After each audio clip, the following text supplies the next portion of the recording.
ভুলতে আৱিষ্কাৰ হোৱা এই যন্ত্ৰই বিশ্বত খলকনি তুলিলে। এই যন্ত্ৰই চিকিৎসা, নিৰাপত্তা আৰু বিজ্ঞানৰ ক্ষেত্ৰত ব্যাপকভাৱে প্ৰভাৱ পেলালে। আৱিষ্কাৰৰ লগে লগে এই যন্ত্ৰৰ ব্যৱহাৰ বৃদ্ধি পাবলৈ ধৰিলে। কি এইবিধ যন্ত্ৰ? কাৰ ভুলৰ বাবে আৱিষ্কাৰ হ'ল এনে এটি জনপ্ৰিয় যন্ত্ৰ? মানুহক প্ৰায়ে ভুলৰ মূৰ্তি বুলি কোৱা হয়, কিন্তু কেতিয়াবা এই ভুলবোৰৰ ফলত এনে উদ্ভাৱনৰ সৃষ্টি হয় যিবোৰ মানৱ ইতিহাসৰ বাবে আশীৰ্বাদ বুলি প্ৰমাণিত হয়। এতিয়ালৈকে বহুত মহান উদ্ভাৱন ঘটিছে, যিবোৰ ভুল বা কাকতলীয়াকৈ ঘটিছে। ইয়াৰে এটা হৈছে এক্স-ৰে আৱিষ্কাৰ। আজি সমগ্ৰ বিশ্বতে এক্স-ৰেৰ ব্যাপক ব্যৱহাৰ কৰা হৈছে। যেতিয়াই গভীৰ আঘাত হয় তেতিয়াই চিকিৎসকে প্ৰথমে এক্স-ৰে কৰিবলৈ পৰামৰ্শ দিয়ে। চিকিৎসা বিজ্ঞানৰ উপৰিও মহাকাশ আৰু নিৰাপত্তাৰ ক্ষেত্ৰতো এক্স-ৰেৰ ব্যাপক ব্যৱহাৰ চলি আছে। প্ৰতি ছেকেণ্ডত সমগ্ৰ বিশ্বতে প্ৰায় 125টা এক্স-ৰে অৰ্থাৎ এবছৰত 4 বিলিয়নতকৈও অধিক এক্স-ৰে লোৱা হয়। ইয়াৰ পৰা অনুমান কৰিব পাৰি যে এক্স-ৰে কিমান গুৰুত্বপূৰ্ণ। কিন্তু প্ৰশ্ন উত্থাপন হয়, এক্স-ৰে কোনে আৱিষ্কাৰ কৰিলে আৰু কেনেকৈ হ'ল? এক্স-ৰেৰ ইতিহাসৰ বিষয়ে বিতংভাৱে জনোৱা হওক। 19বিংশ শতিকাৰ তলত পদাৰ্থ বিজ্ঞান আৰু ৰসায়ন বিজ্ঞানৰ ক্ষেত্ৰত বহুতো বৈপ্লৱিক আৱিষ্কাৰ কৰা হৈছিল। এই উদ্ভাৱনবোৰে বিজ্ঞানক এক নতুন দিশ দিবলৈ গৈ আছিল। এই শতিকাৰ শেষ দশকত এক্স-ৰে আৱিষ্কাৰ হৈছিল, যিটো সম্পূৰ্ণ ভুলৰ ফল। এইটো এটা উদ্ভাৱন আছিল যাৰ ব্যৱহাৰ লগে লগে আৰম্ভ হৈছিল।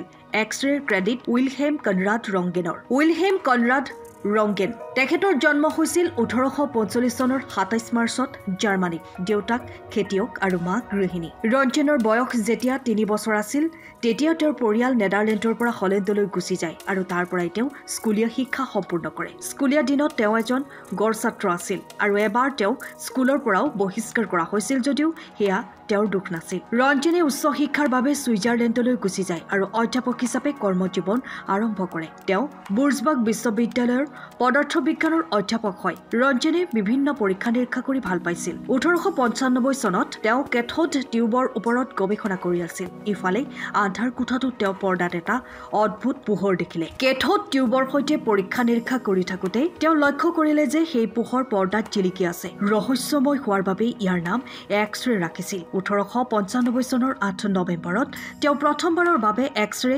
আৱিষ্কাৰ কৰে। ইয়াৰ পাছত ৰঞ্জনে কাৰ্ডবৰ্ডৰ সলনি ইয়াৰ সন্মুখত হাতখন ৰাখিলে। তেওঁ দেখিলে যে পোহৰে তেওঁৰ ছালৰ মাজেৰে পাৰ হৈ হাড়বোৰৰ প্ৰতিচ্ছবি সৃষ্টি কৰিছে। তেওঁ এই বিষয়ে অধিক গৱেষণা কৰি পালে যে এই ৰশ্মিবোৰ সৰল ৰেখাত গতি কৰে আৰু ইয়াৰ ওপৰত চুম্বকীয় ক্ষেত্ৰৰ কোনো প্ৰভাৱ নপৰে। 1895 চনৰ 22 ডিচেম্বৰত তেওঁ পত্নীৰ হাতৰ এক্স-ৰে কৰে, যিটো সফল হয়। এইটোৱে আছিল বিশ্বৰ প্ৰথমটো সফল এক্স-ৰে। 1896 চনৰ জানুৱাৰী মাহত তেওঁ নিজৰ গৱেষণাৰ সৈতে জড়িত নথিপত্ৰ ইউৰোপৰ সকলো আগশাৰীৰ বিজ্ঞানীলৈ প্ৰেৰণ কৰে। তেওঁৰ এই আৱিষ্কাৰ সোনকালেই জনপ্ৰিয় হৈ উঠিল। ইউৰোপ আৰু আমেৰিকাৰ বিভিন্ন ঠাইত এক্স-ৰে মেচিনৰ বুথ স্থাপন কৰিবলৈ আৰম্ভ কৰিলে। মানুহে নিজৰ শৰীৰটোৰ গোটেইখিনি চাবলৈ আগ্ৰহী হৈ পৰিছিল। 1901 চনত উইলহেমক তেওঁৰ আৱিষ্কাৰৰ বাবে পদাৰ্থ বিজ্ঞানৰ নোবেল বঁটা প্ৰদান কৰা হয়। তেওঁ এক্স-ৰে মেচিনটো যাতে প্ৰতিটো ক্ষেত্ৰতে ব্যৱহাৰ কৰিব পৰা যায় তাৰ বাবে পেটেণ্ট দিবলৈ অস্বীকাৰ কৰে।